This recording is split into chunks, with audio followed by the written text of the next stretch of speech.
কয়েকদিনের টানা বৃষ্টিতে দিঘুলিয়ার ৬টি ইউনিয়নের মধ্যে ৪টি ইউনিয়ন ব্যাপকভাবে ক্ষতিগ্রস্ত হয়েছে। ৪টি ইউনিয়নের মধ্যে রয়েছে দিঘুলিয়া, বারাকপুর, সেনহাটি ও যোগীপোল ইউনিয়ন।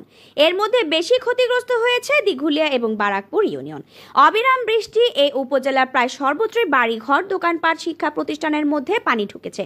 এছাড়া ফসলের মাঠ এবং মাছের ঘের পানিতে নিমজ্জিত হয়ে ব্যাপক ক্ষতি সাধিত হয়েছে। মাছের ঘেরগুলো পানিতে তলিয়ে যাওয়ায় কোটি কোটি টাকার মাছ ভেসে গেছে। দ্রুত পানি নিষ্কাশন না হওয়ায় অনেক জায়গায় জলাবদ্ধতার সৃষ্টি হয়েছে। এর ফলে সবথেকে বেশি দুর্ভোগে পড়েছে স্বল্প আয়ের মানুষজন। তাদের রান্নাঘর পানিতে নিমজ্জিত থাকায় রান্নাবান্নাও করতে পারছেন না। ফলে জনজীবন বিপর্যস্ত হয়ে পড়েছে। রাস্তাঘাট পানিতে ডুবে থাকায় মুসল্লিরা নামাজ পড়ার জন্য মসজিদে যেতে পারছে না। অন্যদিকে শিক্ষার্থীদের স্কুল কলেজেও যেতে সমস্যা হচ্ছে। আমরা মূলত এই মৎস্য ব্যবসার পাশাপাশি আমরা ঘেরের যে পাড়, মূলত পাড় বলা হয়, এই পাড়ে আমরা কৃষি আবাদ করে থাকি। এখানে আপনার বিভিন্ন প্রকারের সবজি চাষ হয়। আর এখনই সবজির মূলত একেবারে ভরপুর সিজন। সেই সিজনটা এই বৃষ্টির কারণে একেবারে ধূলিসাৎ হয়ে গেলে বলা যায়।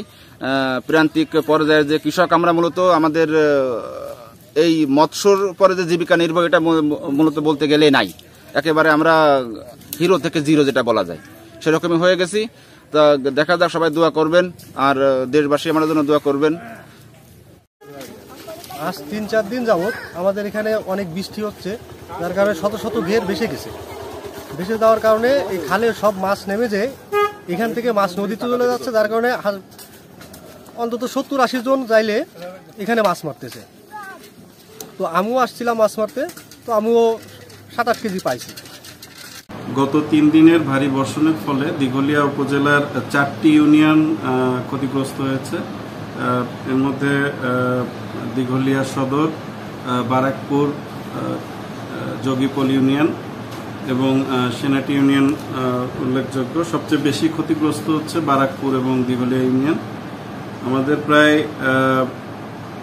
৫৫০টি ঘের প্রাথমিক তথ্য মতে প্লাবিত হয়েছে, যার আনুমানিক আয়তন হচ্ছে ১৫৫ হেক্টর। এর মধ্যে ফিনফিশ বা সাদা মাছ যেটাকে বলি ১৬০ মেট্রিক টন, চিংড়ি ৪৫ মেট্রিক টন এবং মাছের পোনা, ফিনফিশের পোনা ৮০ লক্ষ, এটা ক্ষতিগ্রস্ত হয়েছে, যার সর্বমোট মূল্য প্রায় ৯৪০ লক্ষ, ৯,৪০ লক্ষ। দিঘুলিয়া উপজেলায় অতিবৃষ্টির কারণে আক্রান্ত হয়েছে অনেক ফসলি জমি। তার মধ্যে উল্লেখযোগ্য ধান, এখানে আবাদ হয় প্রায় ১৯৭৫ হেক্টর জমি এবং আক্রান্ত হয়েছে প্রায় ১,০০০ হেক্টর। সবজি আবাদ হয় প্রায় ২৫০ হেক্টর জমি এবং আক্রান্ত হয়েছে প্রায় ১৫০ হেক্টর।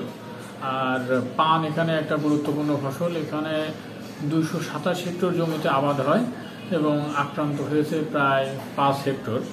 অতিবৃষ্টির কারণে আসলে এটা আক্রান্ত পরিমাণ হয়তো বাড়তে পারে। তানিশা খান, প্রবাহ নিউজ ডেস্ক।